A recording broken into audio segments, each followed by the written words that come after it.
It's SO Live here once again, Monday, 5 p.m. We're going to try and keep it to 5 p.m., but no guarantees. We're a bit worried Ayman wasn't going to quite make it on time, as anyone following the chat will know. I was starting to worry that this could be the last day for Seconds Out. Mere hundreds of subscribers away from making 700,000. But Ayman flew in like Superman to save the day. Not literally flew, I don't believe. Ayman, how are you, mate? You know what it was, Danny? I was up and down the aisles of Morrison's looking for the right gift for you. Looking for something. Some of the fans, some of the subscribers were saying, let's get the hair back to what it was a few years back. But I thought, nah, I couldn't do that to my boss. Couldn't find the right gift. Ended up losing track in time. But we're here, Seconds Out Live. Happy birthday to you. And a big present coming up in a heavyweight unified showdown this weekend. Can't wait for it. Do you think they made it just for me? Because if they did, it's a week late, isn't it? I've got Galal Yafai smashing up Tommy Frank instead. And Tommy Frank and I follow each other on Instagram, so I don't know if that was some sort of, macabre present for me, but Yafai did look great. But yeah, huge fight, nice segue, I don't want to ignore it. Usyk against Dubois. We're getting to see, for many people, the best heavyweight in the world, one of the best pound-for-pound fighters in the world, back in the ring, which is always a reason to celebrate. But I think more importantly, in Daniel Dubois, he's got a lot of flaws. There's a lot of criticisms that could be leveled against him. However, he will 100% be coming to win. He has that determination and maybe in a little bit of ignorance of youth. And I think that will aid him in this fight, although it does look very much an uphill battle. No, yeah, you're right. Of course, it is an uphill battle indeed. And I remember, look, one of the things that stuck out to me in the interview I did with Don Charles when Seconds Out gladly and Don Charles brought me into the camp for the Usyk fight. It stuck out to me him saying, when I was 25, I was still in the ABAs. I was still trying to make my way. This is a young 25-year-old. A 25-year-old, let's not forget, in the heavyweight division of all divisions as well, looking to apply his craft and fight for 3 titles against the, if not your consensus pound-for-pound best, one of the top 3 of the pound-for-pound best in all of boxing. It's got to be. We've got to kind of give Daniel Dubois the credit for taking this opportunity. Look, of course, if opportunities like this, when they come, you have to take them for sure. So I don't think Dubois really had much of a choice, really. But to not shy away from it, to not be afraid to take the opportunity, got to give him all the credit in the world. Let's see if he can do the business. A lot of people did expect him, or at least think it was a strong possibility that he would swerve it, that they would withdraw him from the purse bids. So fair play for that. I mean, he's making, what is it, 2 million? Is it pounds or dollars? I'm not sure. There's, probably rather it in dollars at the moment. But yeah, I mean, to get that sort of payday and to get this sort of opportunity, not just at 1 world title, but 3, so early in his career at such a young age. Now, people say that will count against him in terms of his chances of actually winning the fight and securing those titles.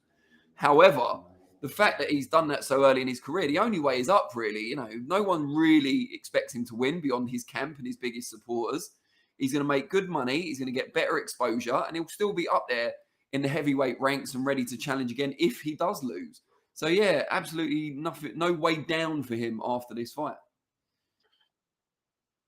We've got to have to see how the fight plays out as well, too, because let's not forget, Usyk is a master in the ring as well. A fight against Usyk where, look, if you come off a bad defeat as well, where does that leave you for a young fighter too? Look, he's got someone like Charles experienced in his corner who can maybe bring him back up from what potentially could be a bad defeat. But look, again, on the whole, for sure, Daniel Dubois, a real good opportunity. And let's not forget, no rematch clauses.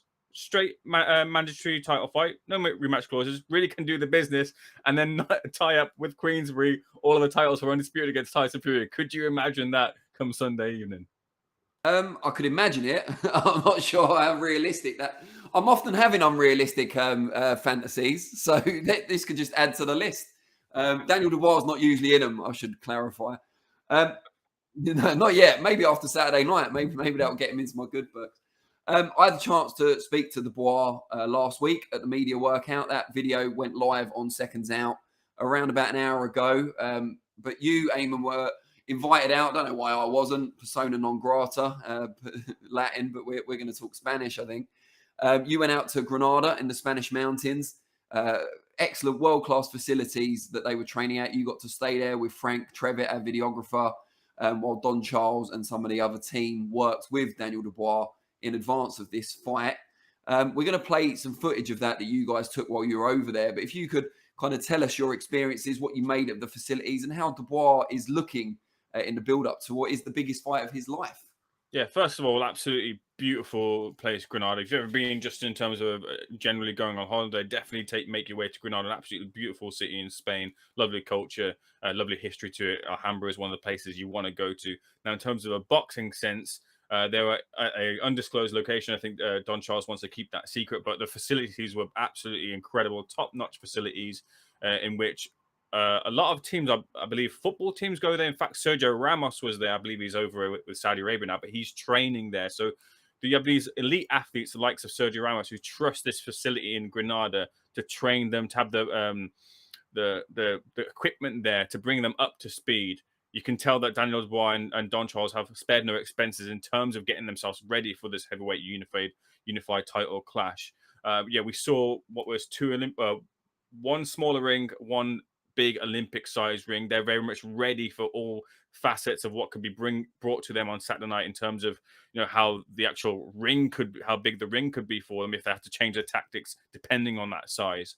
But also in there as well, you had the likes of Moses Atalma and other heavyweights giving different looks for Daniel to prepare him for someone of the caliber of Oleksandr Usyk. You can see here Don Charles, under the watchful eye of Don Charles, who's really trying to kind of bring out the side of Daniel that we haven't seen before in terms of he said to myself, and you can again see this interview on Seconds Out, he said, I've got the baton passed to me.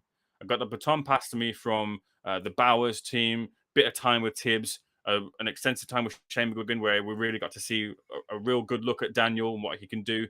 And then now to him. And now that trust and that baton being passed over to go and finish the final lap, which is, in this sense, getting those titles. So, yeah, look, it was a great experience, a great time. We saw Daniel swimming. He's an absolutely brilliant swimmer. Could you believe that? He's much better than me. He did massive laps of this. I'm not an excellent swimmer, but if I was in that pool, I would not survive. So, but he did tell me that when he was younger, his dad took him to go swimming. So it's something that he really enjoyed doing as well. And you could see that he was very much good at it. There was an Olympic-sized track as well, too, to run around. And, of course, as well, the big kicker that I want to mention about this as well, high altitude. How is that going to play out in the fight? He's got that. He's a big, lumbering heavyweight is Daniel. But now, in that time that he spent in Granada, at high altitude, his stamina should hopefully be up to scratch as well. It seems to me that no stone has been left unturned in this quest for victory on Saturday night. And one question I should ask, but before I do, I just want to say to everyone watching at the moment, this is the most interactive live show in boxing YouTube. I know that's quite a niche accolade to award ourselves, but we are, and we certainly strive to be going forward. So if you can submit your questions via the live chat, comments, and so on, we'll read out as many of those as we can. Also want to say, Daniel Dubois was obviously injured in his most recent fight against Kevin Lerena. Bad knee injury that he suffered on the first knockdown, and then another couple of knockdowns followed, which they blamed on the injury. And he showed a lot of grit to get back up and to finish the fight in the way he did. Grit that perhaps people wanted to see from him since the fight against Joe Joyce and the way that ended. What did you notice about his physical fitness, and were there any concerns about the injury in his prep? No, nothing really, and that's kind of a good thing. And to say that nothing was concealed as well, nothing was hidden. Every door was essentially open, and like I was looking for, to see if that would play a factor. And everyone I spoke to, and in terms of all the training that I saw, Daniel seemed to be fit and ready. No signs of pain, no signs of problems.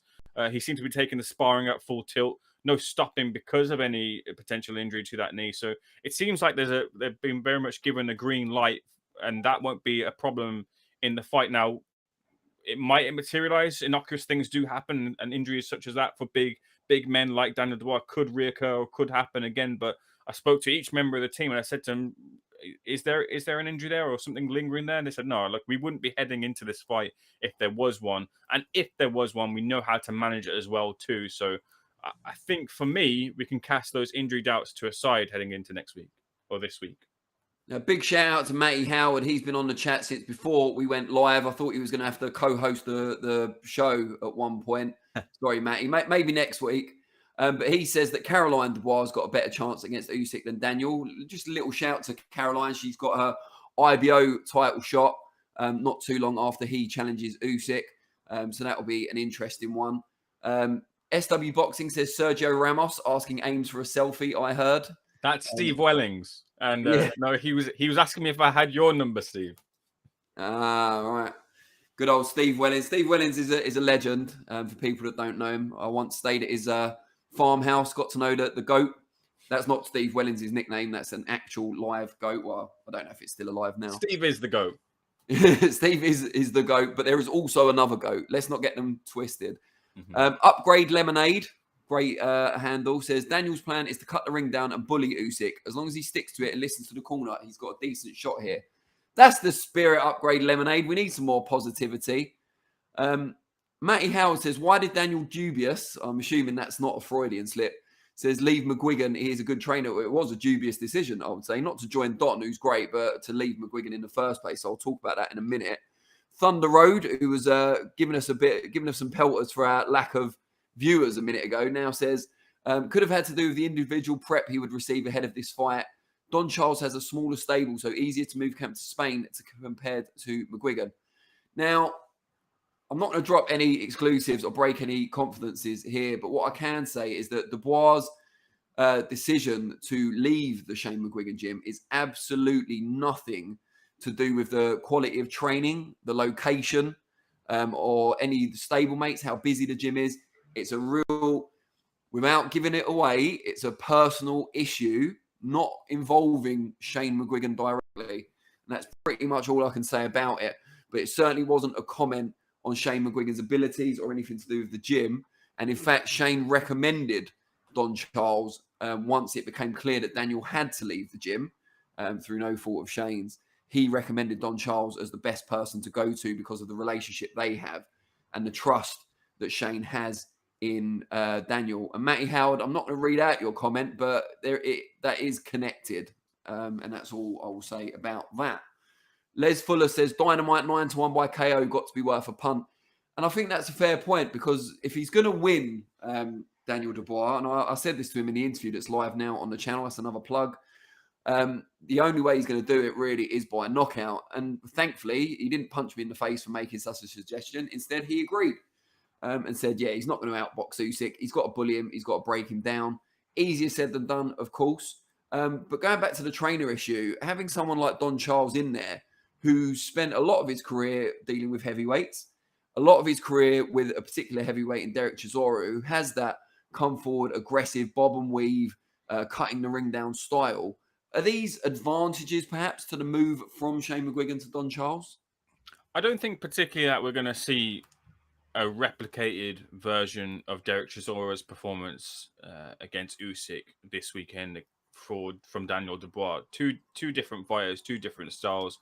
In fact, I believe Don compared Daniel to Sonny Liston, Jack Dempsey, I believe it was, and Evander Holyfield. The two I want to cite there that I'm certain he compared them to were Sonny Liston and Evander Holyfield, and made certain reference to Evander Holyfield specifically that under his tutelage he'd like to mold him into, and specifically mentioning that he likes Holyfield's style of kind of like being on his feet quite a bit, which is what Shane had Daniel Dubois doing anyway as well, that traditional sort of boxing style. But look, I think the advantage that Daniel has being with Don is that he has had someone or a fighter under Don's tutelage that has fought Usyk before. He has that experience. He has that knowledge. And Don's a very calm head. Don's a very, very calm head, as was Shane in the corner when he went down to Kevin Lorena and guided him through that troubled patch. Don will do the exact same if there are troubled patches throughout that fight. You need that calm head in such high-pressure situations where Daniel has, on his biggest stage to date, has faltered a couple times. Someone like Don in the corner can hopefully guide and rectify him to success in those moments. So Steve Wellens, he can't get enough now. He says, respect to Daniel's training regime and Don's tactics. I'm sure they've left no stone unturned. You just tell there's a butt coming. He's twisted it with however instead. But we know your game, Wellings. However, there's levels to this game. And once Usyk gets into a groove, it will be a dissection. Wow. kind of flashbacks to fourth year chemistry there. No, is it chemistry? Yeah, no, it's not chemistry, is it? What's dissection? Biology. Biology. I've never been good at biology. It's no shock that I got that wrong. Matty Howard says Usyk has too much speed, foot movement. He's levels above Dubois. He spelled it right this time, so he's serious now. And I'm not hating on Dubois. I would love nothing more than him to win. I just can't see it. Yeah, I mean, it is a tough one. It's hard to disagree with the people out there who are saying, you know, I said at the start, it's an uphill battle for Dubois. He's never fought anyone like Usyk's level. He said in the interview with me, and I didn't pick up on it at the time, I don't know if I'd have been brave enough to correct him anyway, but he said he's beaten everyone they've put in front of him and he's come through every test. I mean, he failed his biggest test, of course, against Joe Joyce. Joe Joyce has since lost to Zhilei Zhang. He'll hope to right that wrong next month. But it just shows, as Matty said there's levels.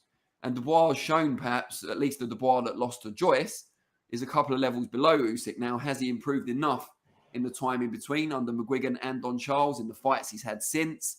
No one's really tested. I mean, Kevin Lorraine tested his grit, his determination, his resolve, his toughness, but not his boxing ability.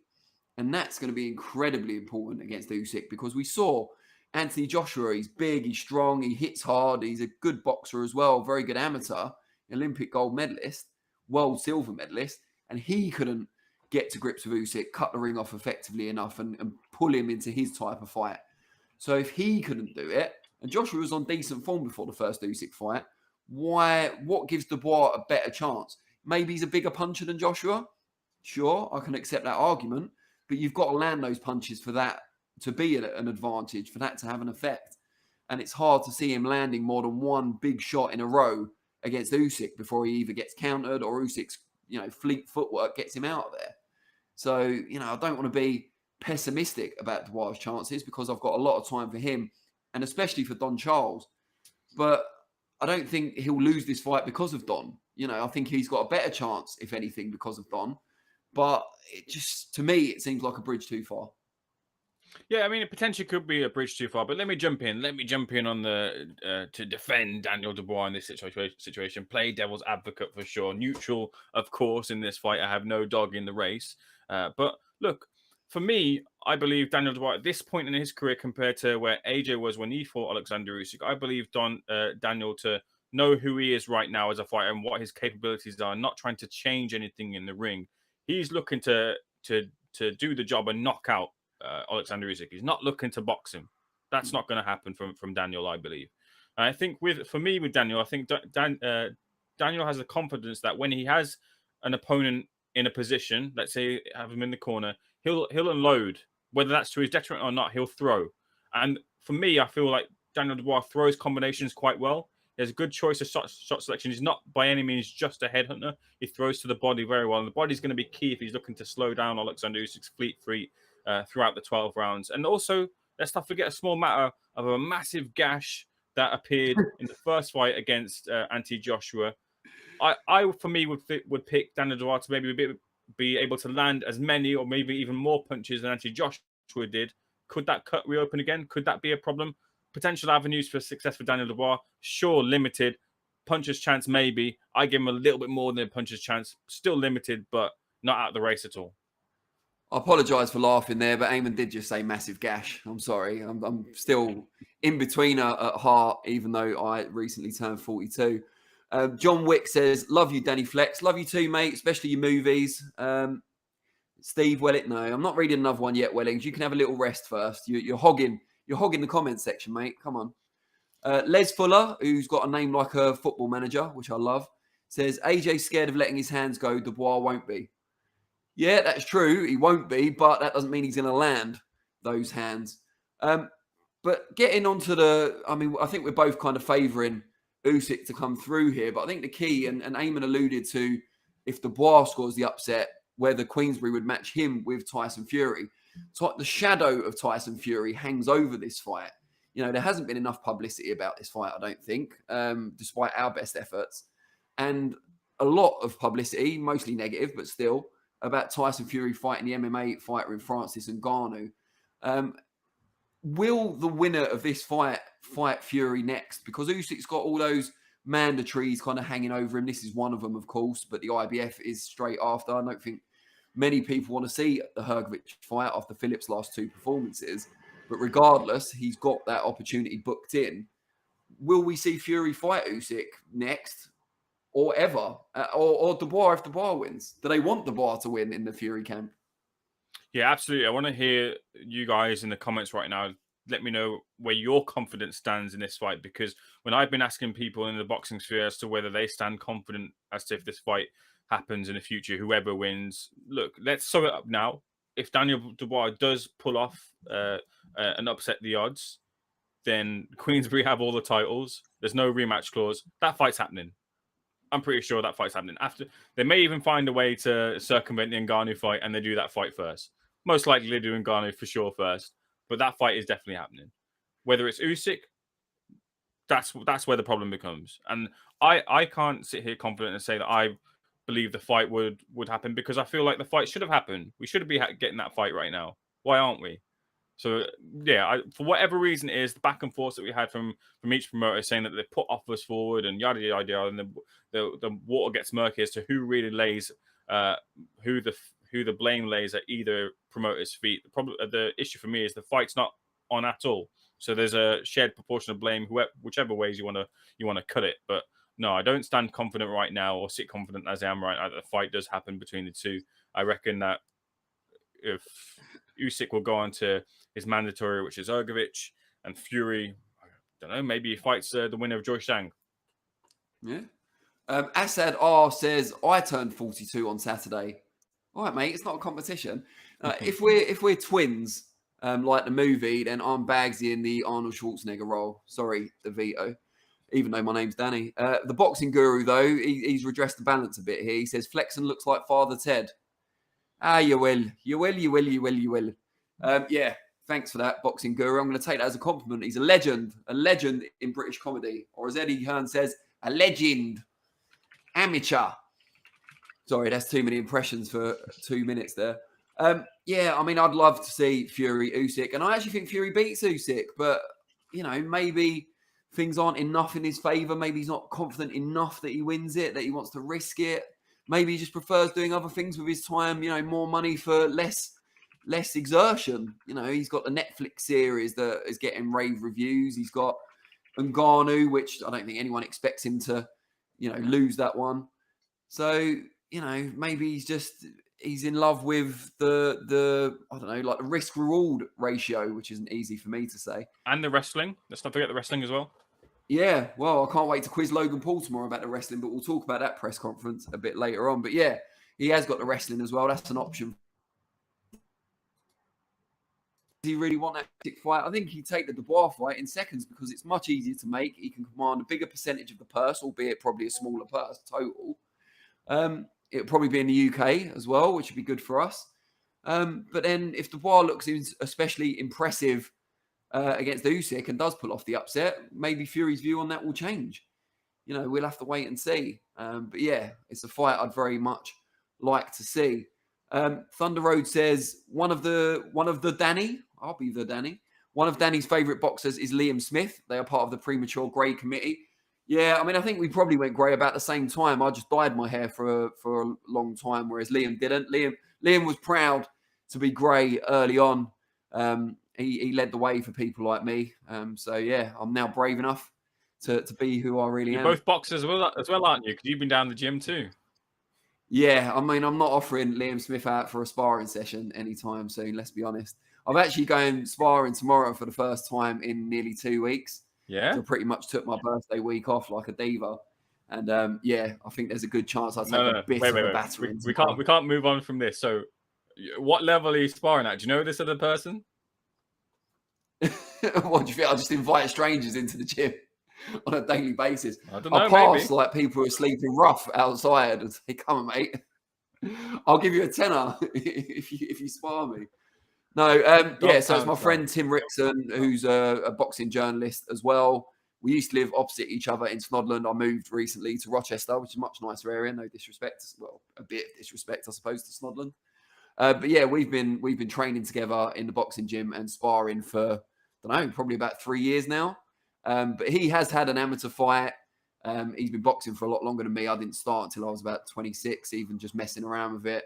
I don't pretend I'm any good or any sort of hard man. But yeah, I really enjoy it. Even when I'm getting the shit bashed out of me, I just love it. I love sparring. 200 likes and we'll film it. I think if I can survive until the 200 likes come in, yeah, I'm happy with that. Les Battersby, used to love you in Corrie, mate, says, did Danny not want to iron that t-shirt before putting it on? Danny didn't, mate. Danny couldn't be asked. Danny struggled to set up the webcam. Never mind fucking iron. Yeah, I'm not exactly domesticated. I do my best. But yeah, this was just, I went on a 5K this morning. I had to do something to shock my body back into exercise. And then I changed my t-shirt quickly afterwards. Didn't really think about it. It looks more like a crop top. I think I've shrunk it about 6 times in the dryer. I spar you, Danny. We both the same age, Danny DeVito. Is that trash talk, Assad? Oh, I already said you're Danny DeVito. You can't just use my own words against me. What sort of trash talk is that? I'll have to see some footage of you first. If you're like Charlie Zelenoff, then I'll definitely spar you. But if you're a bit handy, if you're a bit like Andy McCandy from IFL, then I don't fancy it at all. So we'll have to wait and see. Just to get serious now, after the frivolity of the last 5 minutes, one thing that has captured the headlines and maybe taken some of the headlines away from Usyk Dubois, as I was alluding to earlier, is the boxing's drug problem, I think you'll have to say, alluding back to Just Say No and the Grange Hill days for people. If you know, you know. Boxing does seem to have a serious drug problem, but I guess the question is, has it been serious for some time? And now we're just seeing more people caught. Boxers aren't, smart about avoiding the detection now, and the testing's getting better, and the governing bodies are getting better at taking action, testing more regularly as well. Or is it the case that, more fighters are turning to performance-enhancing substances to get an edge in fights? It's a huge conversation, Ayman, and I know it's hard. It's going to be hard for you to give a solid opinion on this in a short space of time. But how do you kind of summarize what we've been going through in the last few weeks in boxing? Yeah, I mean, it's very, very obviously serious situation. It's a shame. It's a shame that things like this come out, not because that they come out, but because you want to believe from a traditional and romantic kind of personal point of view that when you're watching boxing, it's mano a mano. It's this man's limit versus another man's limit, or another woman's limit versus another woman's limit, whatever. And you want to see them fight and see one best each other, shake each other's hand, go on and whatever. And then you realize after the fact what could be happening, and everyone has their opportunities to clear their names or whatever, but what could be happening is that some person is looking to cut a corner, which is a real shame if that is happening. When you speak to people within the industry and you hear little bits of things through grapevines, it makes you kind of believe that maybe this is happening and it's just not being told, not being shared, this information. And what's happening is eventually people are getting caught out. That's maybe kind of where my stance is right now. And it's a shame to kind of think that way, but that's kind of where, when you have these recent rank runner results in boxing happen, you can't really think any other way, really. And I know it's obviously a small percentage of people in the grand scheme of things, but it's at the higher profile of the end of the spectrum. So you think if that's what we're watching, what's happening at other levels, where tests aren't happening. So yeah, it's always kind of disappointing to have to look at boxing through this lens, really. But when you've had, if not missing anyone out, when you had Tete, Ben, Amir Khan, Baumgardner, Dylan White, again, all varying and different in individual cases, and for those who are going through processes, get their opportunities to clear their name and things. But when these kind of rear their heads again, especially when you got big fights coming up as well, it's disappointing to kind of be speaking in boxing in these terms. Yeah, I mean, I'll proceed to my take in a moment, but Les Battersby's come back for another crack. He always was a troublemaker in Weatherfield. He says, Danny's internet keeps freezing, needs to close his Pornhub tabs. It's taking all the bandwidth. Now, my internet might keep freezing. When I moved to Rochester, I'm with TalkTalk, so out there publicly. They gave me a much cheaper rate, but they only offered, average broadband.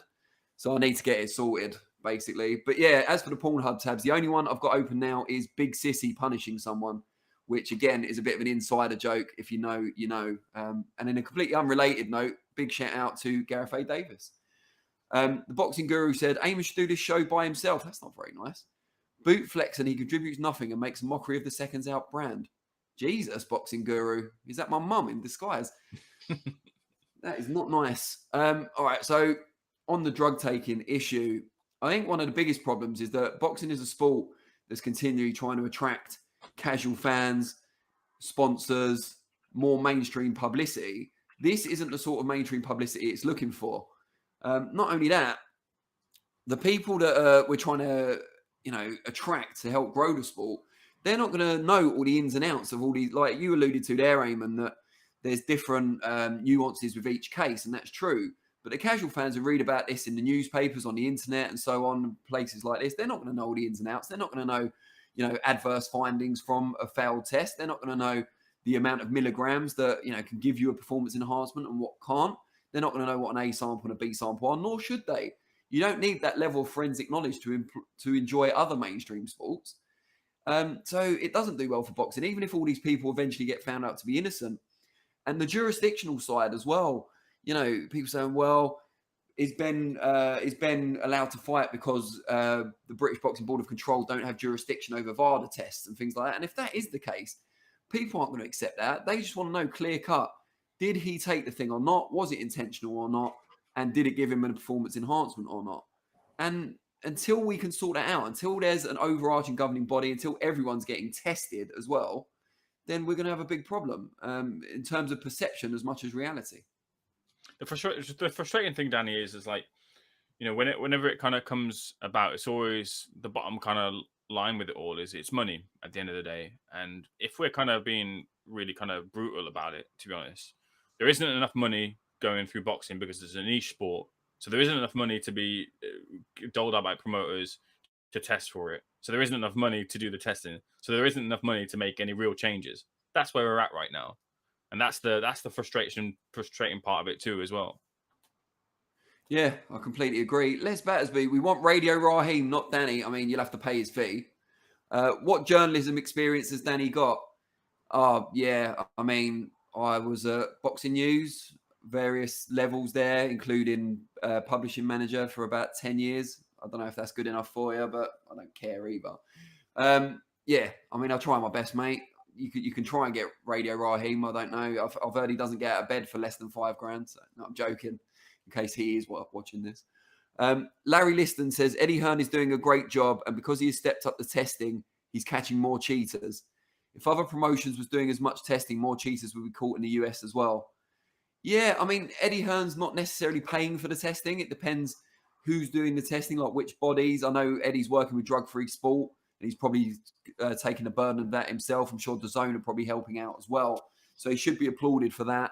But I think things like the WBC's Clean Boxing Program, if you're in the top 15, you go into that, and the WBC pay for that themselves. So I'm not sure we're at a stage now where we have to only blame the lack of finances or the who pays argument, maybe on the small hall scene, but not with the top fighters. Dubois will be world champ sometime. This is Stuart Ewans, but at the moment he's still very raw and inexperienced. This experience bodes well for his future, but his skill set and in-fight approach needs developing. Yeah, that's fair enough. Thunder Road says, Danny was at Boxing News when Tyson Booth interned there. Plenty of stories to be shared both ways. Oh, God. I think Tyson Booth's best stories were after he left his Boxing News internship, which didn't actually last very long. Yeah, I remember him being actually really good at journalism at Boxing News, to be fair. He was a really good writer, quite good at the research side as well. I just don't think there was enough there to hold his interest. I think he maybe had a bit of ADHD, and I don't think that helped. But he definitely had the talent to be a good journalist. He had the talent to be a really good boxer as well. But it's just, I guess, finding that thing. I'm going off on a Tyson Booth tangent here. Little King says, don't feed the trolls, Danny. Ignore them. Thanks, Little King. I wish you were around when I was younger. Rosie Mason says, Triple D has more chance of knitting fog than he does of beating Usyk. Knitting fog? I've never heard that one before. I love it. It sounds like it might be Northern. Is it Northern? Ayman, have you heard that before? Never heard. It's definitely not a Brummy one because I've never heard that either. More chance of knitting fog. Love it. So what can we do about this drug problem? What do you think are the answers? What are the easy kind of fixes, the easy wins we can do anytime soon? It's a hard question. It's not really anything that I have an answer to be honest with you. Really, any kind of change borders on revolutionary in terms of government kind of coming in, I guess, to be honest with you, and really kind of structuring or policing the sport to a degree. Or essentially, the other thing you do is just a massive deterrent. You go through a process, sure. Every fighter should go through a process, but if you're found to not have a viable reason as to why a performance-enhancing substance is in your system outside of contamination, then you've got to have a heavy ban. I think that's all that really you can do to deter. But I guess that's not happening right now. Larry Liston says Dubois is possibly one of the worst heavyweight title challengers since the days of Charles Martin. In my opinion, he's that bad. I mean, first of all, Charles Martin did win the fight, albeit under strange circumstances. So, I mean, maybe that's a good omen for Dubois, but I don't think he's as bad as that. I mean, he has beaten some fringe contenders. He does hold the WBA regular title. He gave a decent account of himself against Joyce before the finish. There's nothing on his record to kind of suggest that he's the level of Charles Martin going into that first fight where he won the title and then the AJ fight afterwards. Stuart Ewan says Usyk is in his own league and an incredibly gifted boxer and athlete. Only Tyson could potentially beat him. However, the exciting part of boxing is styles make fights. And with Dubois' passion and power, ? Rosie Mason, her of Knitting Fog fame, says if Triple D still had his O, then Warren would not throw him in with Usyk. I'm not sure that's true. I think if he's in the mandatory position and they were confident in him, like if he'd have come through the Joyce fight, imagine how much more confident they would be in him now than they are as it stands, you know. And I have no reason to believe they're not confident in him now. So, you know. Upgrade Lemonade says worst heavyweight. Nah, that's a stretch. I agree with you. So we've talked about the drug problem and Usyk Dubois, of course. The only other topic on my list here, it's a big day tomorrow in the world of influencer boxing. We'll see how many people drop off the feed at the mention of that. And it's because it's the launch press conference tomorrow for what will likely be the biggest influencer boxing show of all time. I mean, it's a short period we're talking about, but still, a win's a win. And that's KSI going up against Tommy Fury, who seems to be on a one-man mission to wipe out all the biggest influencers. And also on the card is Logan Paul, Jake's brother, obviously WWE star, fought Mayweather in an exhibition, and obviously fought KSI himself twice. He's going up against Dylan Dennis, who I know very little about, but he just seems to be that really annoying guy on social media that everyone hates, apart from me, of course. Maybe we've got a lot in common, except he can do BJJ, and I think we'll leave it there. But yeah, so big day tomorrow, launch press conference at Wembley Arena. When a launch conference is at an actual fight venue, you know it's a big deal. I'm sure there'll be a huge number of press there, qualified press and unqualified press, before anyone starts again in the chat.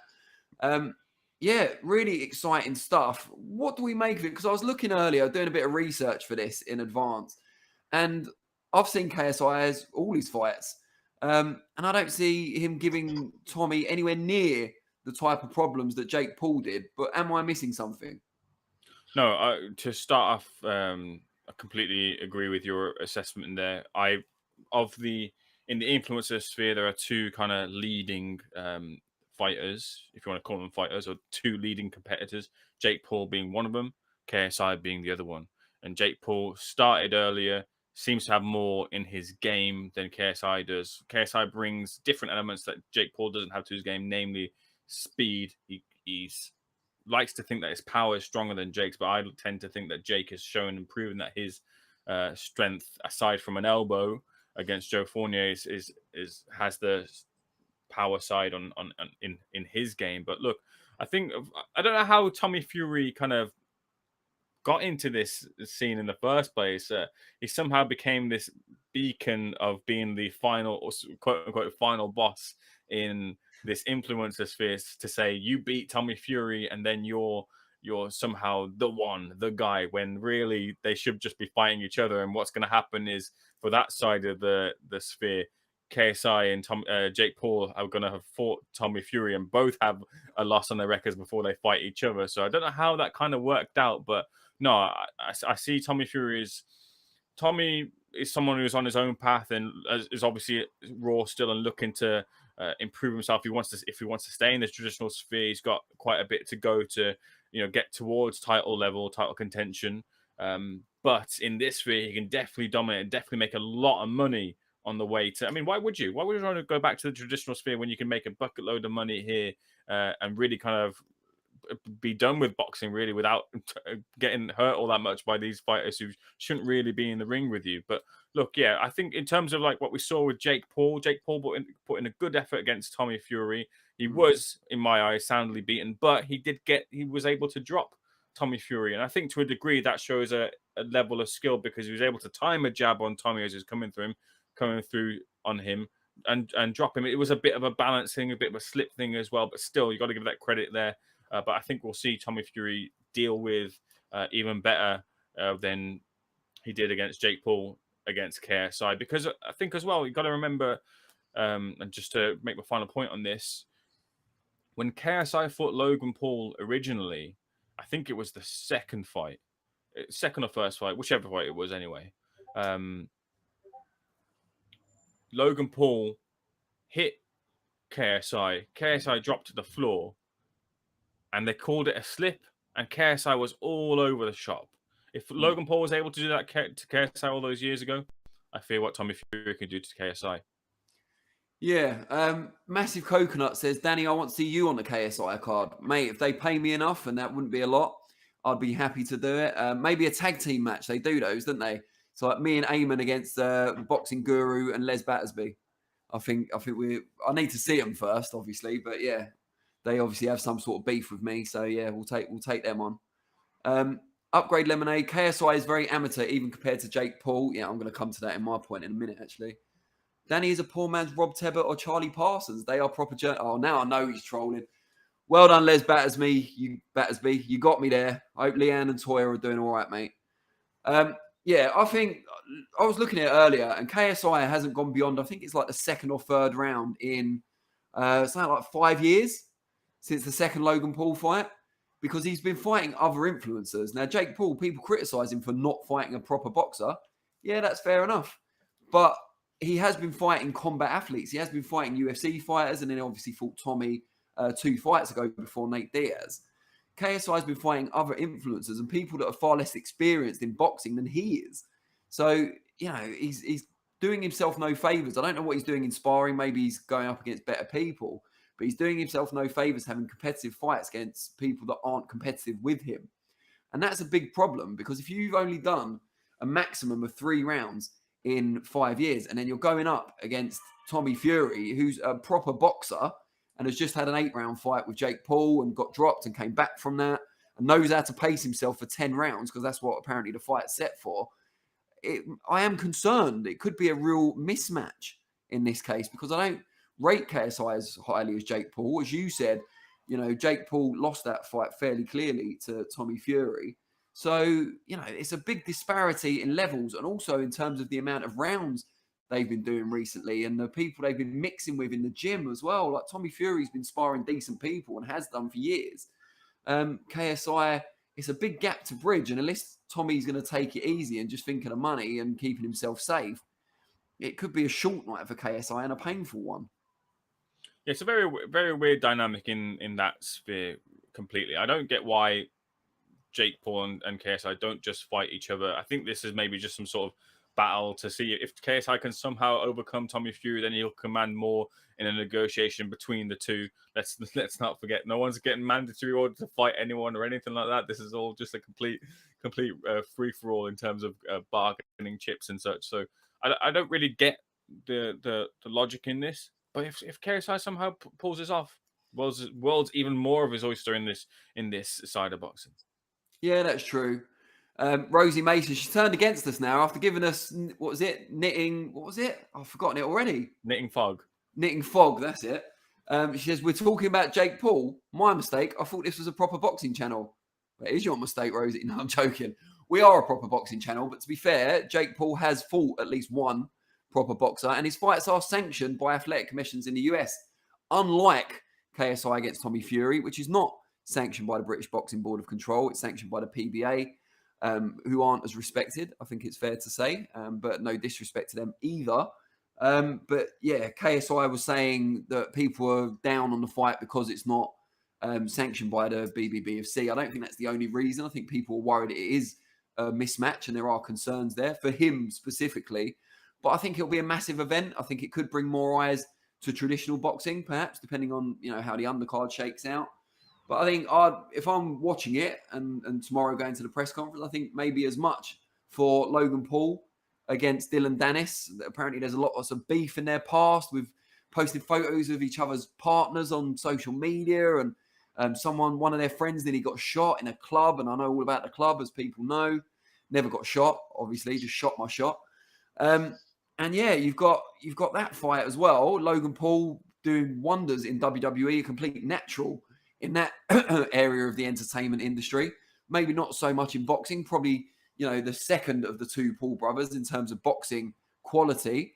But Dylan Dennis has shown no real striking ability. He's very good on the ground. He's a good grappler. He's won both his fights in Bellator, but struggled with serious leg injuries over the time. I think it's his knee. Obviously, we all saw what happened with him and Anthony Taylor outside the ring. So he's got maybe something to prove in the stand-up game. So yeah, I think the whole event side of it is good and fun, and don't take it too seriously. If you're a serious boxing fan, no one's forcing you to watch it, and you've got a huge serious fight for 3 of the major world titles at heavyweight just this Saturday. Yeah, I mean, not just to talk about the in-ring competition between Logan Paul and Dylan Dennis. The bigger issue potentially is here, if you're going by Dylan Dennis's history, is whether he turns up. Will he turn up to the press conference? Will he turn up to the fight? Not sure just yet. Didn't turn up to his last scheduled fight. There was talk about this fight happening a couple of months back or so. Didn't quite happen. So there is kind of a peculiar feeling around Dylan Dennis as a character. One, whether he should be even in the ring. A lot of people question his mental health and his mental status. I think his father had died and he went into a bit of a whirlwind. Where is he right now? Should he be fighting right now? And then if he is able to fight, will he turn up? Does he want the money? Does he really want it? Does he just want what the kids call these days clout? He get a load of clout, and he seems to be getting that bit of profile boost right now with this social media mind games that he's playing to great effect right now. And you can see that on Dylan Dance's social media platforms. But will he turn up? Don't know just yet. Are we not allowed to call it clout because we're old? Oh, I'm old. I'll cover my hair for a minute and call it clout. I mean, Massive Coconut says, Danny, if you had to pick between KSI or Jake Paul to box, who would it be and why? I mean, it'd be KSI because I think you'd get just as much money, probably more in the UK than boxing Jake Paul in the US. I wouldn't have to travel. And most importantly, I think I'd lose to both of them, but I think I'd have more chance against KSI. Maybe I'd last an extra round, Jake Paul actually looks like he's got the rudimentary skills, and he's a big fella. He's in shape. He hits hard. He's got a fast, strong right hand. Even Shane McGuigan, I remember off camera crediting how fast and potent Paul's right hand was when he was thinking about training Tommy Fury to fight him. So, yeah, I mean, Jake Paul's good. KSI, from what I've seen, it's so hard to tell how good he is because of the level of opposition he's been fighting at. Some of these guys that he's gone up against, especially earlier in his career, don't look like they know how to string a couple of punches together or how to hold their stance and the basics. Maybe they shouldn't, because this isn't supposed to be taken seriously or put up there with traditional boxing. But yeah, to give a long-winded answer to a short question, it would be KSI. It would be Flexen versus KSI. That would be a condition. Pay-per-view only. Yeah, pay-per-view only, yeah. Thunder Road says he hopes there are no OnlyFans girls on the Paul Dennis undercard.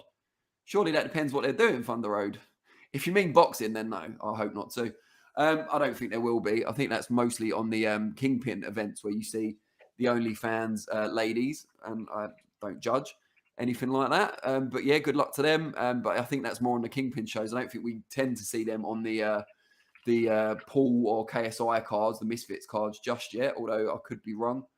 Let's wait and see. I'd like to see some traditional boxing matches on that card. I think one of the reasons why, because we were always told before, if you put the traditional boxing matches on the undercard of these influencer events, then people who have come to watch the influencers might get a love for real boxing. I remember they had, what was that card in the US? Was it Jake Paul where they had Billy Joe Saunders was on there and he scored a last round knockout. Dubois featured on one as well against Cusimano. Yeah. So I think that's good in theory, but I think the reason why we don't see more of that is that the influencer boxing promoters and organizers know that if you put real boxing on the undercard, it will expose the limitations of the crossover boxers on the show. And no one really wants to do that. It's a bit like wrestling in that you have to suspend your disbelief. Like everyone knows it's not real boxing, but you want to kind of pretend to yourself, you want to kind of tell yourself that there are some high-level skill involved, because it makes it more enjoyable, more palatable, and you can be less embarrassed about watching it, I guess. It's very similar to wrestling in that sense. And I've got no issue with it. But yeah, maybe putting traditional boxers on the same card just further underlines the levels involved. They are trying to do something, though. I think they're trying to set forward a tournament where pro fighters can enter. I think one of the rumored fights that might feature on the Prime card, it might, I'm not 100% sure, but there's a rumored fight that Idris Virgo will take on Aaron Chalmers. So Idris Virgo, a proper boxer, versus Aaron Chalmers, who's more a fighter. I think he's come from an MMA background and featured on Hollyoaks beforehand, so a soap actor. But they're looking to do this pro boxer tournament, and for £1 million prize, like when do we see that really in the boxing sphere as well? So they can kind of lend a bit of a hand to boxers who, you know, aren't getting opportunities and can make a bit of money, well, a lot of money. It's not bad. Yeah, I agree. A soap actor. I wasn't aware of that. I thought he was just Geordie Shore fame. So he's like, might be wrong. I thought he featured on Hollyoaks. It's not one of my regular shows, I've got to say, but yeah, he's our answer to Joey Tribbiani, I guess. Well done no, he's a really nice guy. I've interviewed him. He's a really nice guy, Aaron Chalmers.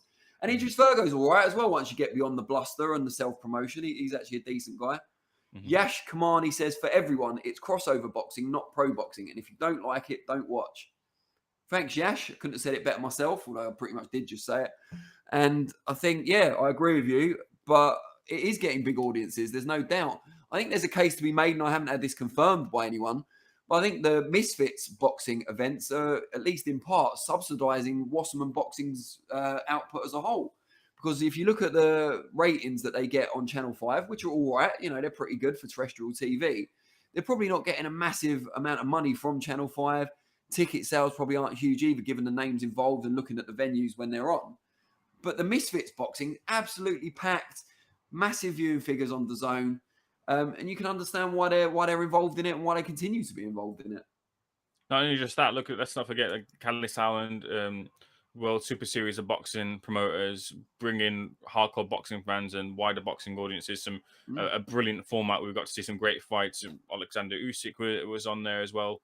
Inoue as well. We got to see Inoue in Glasgow, didn't we? Of all places, I think it was, or Scotland at the very least. But from a business perspective, why go elsewhere when you can make a bucket load of money in this sphere when no one else is doing it as big as they're doing it right now? Makes complete business sense. Well, yeah, I mean, that's why Tommy Fury's doing what he's doing, isn't it? I mean, you know, what's he going to make for the level he's at in traditional boxing now? Even if he fights for, say, an English title next time out. And I think just before the fight with Jake Paul, I interviewed the English champion just to kind of have a little angle on it there. But he'll get what, $5,000, 10 grand? I mean, he's probably he had a set fee in his promotional deal with Frank Warren before they parted ways. It's probably a bit more than that. But you get the point, you know, you're looking at a very small fraction of what he can earn for what will be, you would expect, an easier fight for him to get through safely and to win. So, yeah, I mean, he could fight Jake Paul and KSI in successive fights and be set up for life. Mm-hmm. You know, he truly is living the dream. And then he's got his, you know, reality career possibly to follow as well. He's, you know, happy little family he's got at the moment. Well done to him. You know, how can you begrudge that? Mm-hmm. No, I completely agree with you, Danny. Not much to add there for myself. He's, like you said, living the dream right now.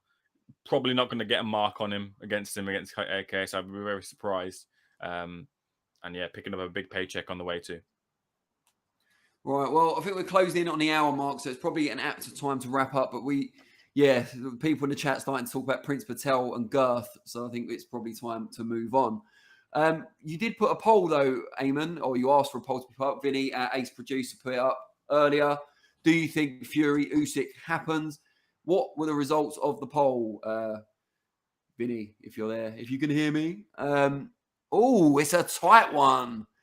51% no, 48% yes. So pessimism has won the day. That's my sort of poll. Yeah, our audience is pretty interesting because when the Terence Crawford Errol Spence versus Terence Crawford pre-fight poll we put up, it was literally, well, it couldn't have been literally, but the poll results were 50-50 split. Maybe it was literally a 50-50 split. Then some people started clicking Terence Crawford after the fact so they could be right. But our audience seems to be half and half split with this. Maybe some siding with potentially that Usyk does happen. The Fury fight with Usyk does happen or doesn't. I wonder why. I'd like to know why. If you can throw them in quickly, maybe we'll read them out next time. Why do you think it will happen? Why do you think it won't? That's very, very, very finely cut there. Interesting. A Massive Coconut says, good job, Vinny, all in caps. So he's obviously very excited. I'd like to echo that. Well done, Vinny. Vinny's surname, I don't know if he'll appreciate me saying this, is Kiss, Vinny Kiss. So you can find him on social media if you want to tell him your appreciation. But also, he's the man that Matchroom press officer Dan Barnard says has the second best name in boxing journalism. If you want to know who's got the first, you will have to tune in next week. That will give you just another reason to watch SO Live. Yeah, and I like to call him the Vinnyographer instead of the Vinny, the videographer. I see what you did there. How about that one? The Vinnyographer. Yeah, but yeah, final thoughts from me. Look, hopefully we get a brilliant fight this weekend, regardless of the result. Seconds Out, letting me go to Poland to cover the event. Hopefully, bringing you lots of good content. Lots of good content coming very soon on Seconds Out in the form of the Don Charles training camp already out there on Seconds Out. He's plotting to defeat Usyk, step into the mind of Don Charles, who looks to upset the odds. An interview coming up with the strength and conditioning side. And of course, we'll be looking to get Daniel Dubois and Oleksandr Usyk and the surrounding people around the event too this coming week. So make sure to stick tuned to Seconds Out, regardless of whatever fight you're interested in, we'll have it covered for you. I've just got to say, the auto subtitles on my YouTube just changed Daniel Barnard to walking for Match Shroom. So, oh, wow. Yeah, we all want some of those Match Shrooms. Eddie can tell us a bit more about that, perhaps, next time we speak to him. But yeah, I echo what Ayman just said. Make sure you keep tuned to Seconds Out for all the major fight week content. I don't know how many outlets will be out in Poland, but there's no bridge too far, no valley too low, etc., etc. And yeah, hopefully it'll be a great fight for as long or as short as it lasts. And let's not forget Hamza Shiraz is fighting an unbeaten Ukrainian on the undercard as well. So there'll be plenty to enjoy. It's not the chief support, though. Nassim Hamid's son's the chief support in his professional debut.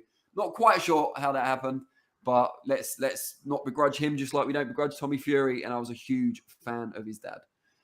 Really appreciate you all tuning in. We need your support and we need your interaction because that's kind of our USP. So please tune in again next week. We'll try and aim for 5 o'clock and we'll see you then. Thanks very much.